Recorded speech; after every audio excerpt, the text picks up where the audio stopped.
welcome to my kitchen again. Now today's recipe is going to be a traditional Welsh recipe and it is Bara Brith. Now Bara Brith means speckled bread and the original recipe used yeast. It was like a bread dough with currants in it. Over the years it has changed slightly and we don't put yeast in it anymore, and we also don't put any butter or fats into it. So this is my recipe for Bara Brith. Go and wash your hands, weigh out all of your ingredients, and I'll meet you back here in a tick. Now, before you actually decide to do this recipe, you have to soak your fruit. Really, really important. So the fruit that you are using, whatever dried fruit it is, has gone lovely, lovely and plump and juicy, ready to go into the flour and all the other ingredients. So you do need to soak those for about 6 hours or overnight. I've got my currants, my sultanas and my raisins here, and I've had them soaking overnight in strong tea. Now the tea that I use is an English breakfast tea, Twinings one, because that is my favourite. Whatever tea you have got, use. At Christmas time I use a lemon and ginger tea as well for mine, just to make it a little bit different. So I don't know if you can see this, I don't want to tip it up too much, but there is a little bit of juice left, a little bit of tea left, but most of it has been soaked up by the fruit, so they are lovely, lovely and juicy. So do that beforehand, okay? In this bowl here, we are going to tip our flour and our sugar, and I'm going to put 1 teaspoon of mixed spice. Now, oh, I wish you could smell this. Have a little smell. It is beautiful. It's got a little bit of cloves in there, cinnamon, ginger, nutmeg, really, really delicious. So a teaspoon of that. Now, usually we do a level teaspoon. So we run our finger across so that it is nice and flat. With this, I like mine a bit spicy. It's up to you though. Mine is a heap teaspoon. So I'm popping that in there. And I'm going to give that just a little stir. Just mix it all up so it's all, do it up here so you can see, so it is all mixed up. Now brown sugar, I've got a light brown sugar in here. You can use Demerara sugar, that's absolutely fine. It's just I like the soft brown sugar, but either is fine. So we've mixed that up. Then into our bowl here with our fruit, we're going to pop our 2 eggs. Just pop those straight in there.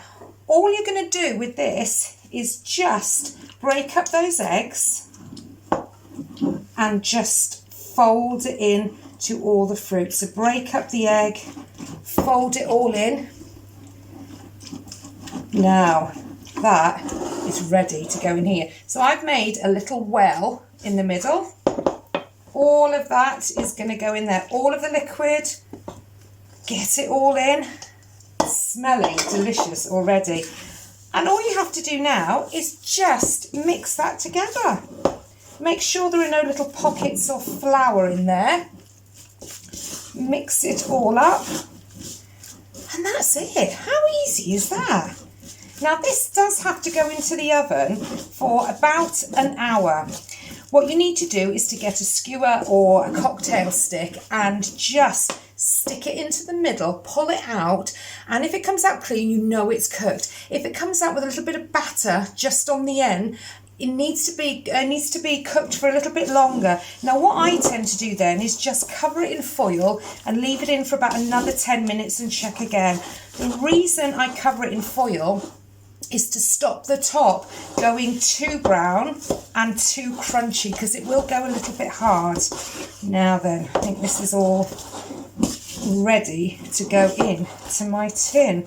A little bit of flour down the bottom still, but look at this. It does smell yummy. Look. So we need our loaf tin. Now I've got a loaf tin here, and I've actually got some of these. You can buy these, well, in lots and lots of shops now. I know Tesco's has had them, Bargain Buys, Poundland, loads and loads of shops are stocking these, and these are fantastic. Otherwise, just put some greaseproof paper in the bottom to stop it from sticking.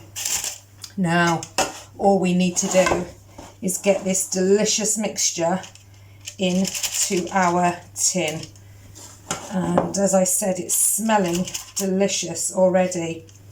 Now, you can, once this comes out of the oven, you let it cool. Oops, I got a bit down there.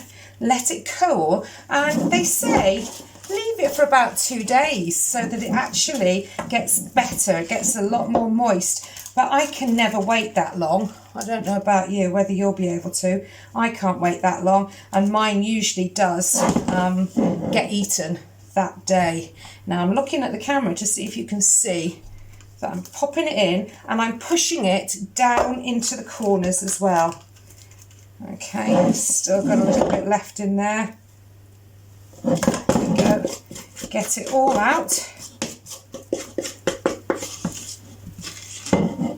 There we go, just got a little bit left. And I think I might get my spatula for that bit.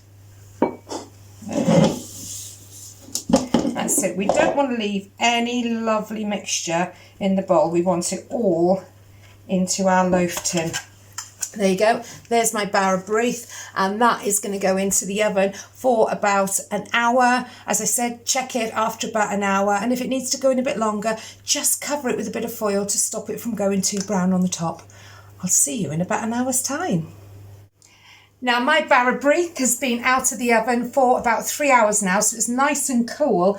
Now, I know I said we should really leave it for 1 or 2 days, but I wanted to just have a little slice now with my cup of tea and show you what it's like. So I'm just going to take a slice off the end.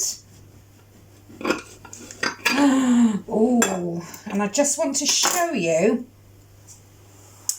how moist and delicious it looks because of all the tea that's soaked into those lovely sultanas and raisins. Now, the traditional way of having this, I'm going to cut this bit in half because it's a bit of a thick slice for me, I think. I'm going to pop a little bit of butter on, because that is how you're supposed to have it.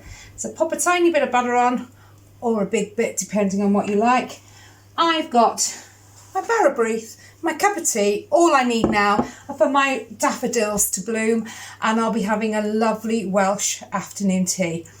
Do give this a go. It's absolutely delicious. I'll see you again soon. Bye.